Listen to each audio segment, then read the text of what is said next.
Nu vil vi så løse den her, som vi lige har fundet ud af, var det samme som ligningen for en andengradsligning.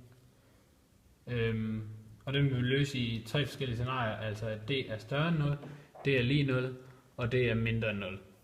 Og vi starter med, hvis d er større end 0, så har vi noget her, der er sat i anden. Og når der er noget, der er sat i anden, så ved vi, at det her snask, eller det her noget, det er altså lige med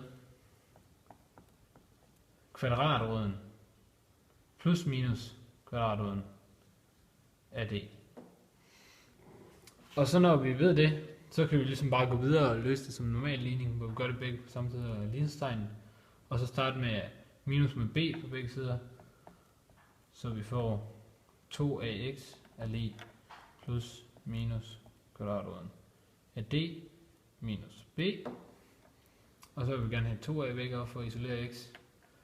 Og det gør vi bare med at dividere med 2a på begge sider, så vi har x er lig plus minus kvadratroden af d minus b delt med 2a. Så x er altså lige med plus minus kvadratroden d minus b divideret med 2a.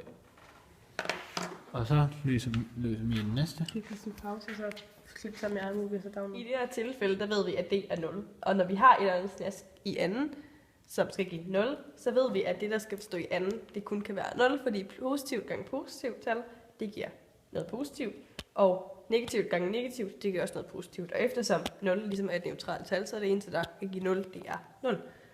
Så derfor ved vi, at 2ax plus b skal være 0. Og når vi så skal løse ligningen, så behøver vi ikke skrive 0 på den ene side lige med tegnet, fordi 0 er jo ingenting.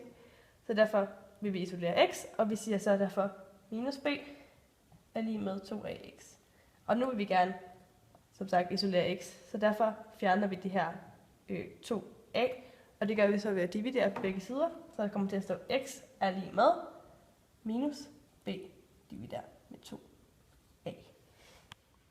I det her tilfælde, der skal d være mindre end 0, og eftersom vi lige har bevist, at 2 tal gange med sig selv ikke kan give noget andet end positivt tal eller 0, så ved vi derfor, at løsningsmængden i den her er ø, altså at det kan løses.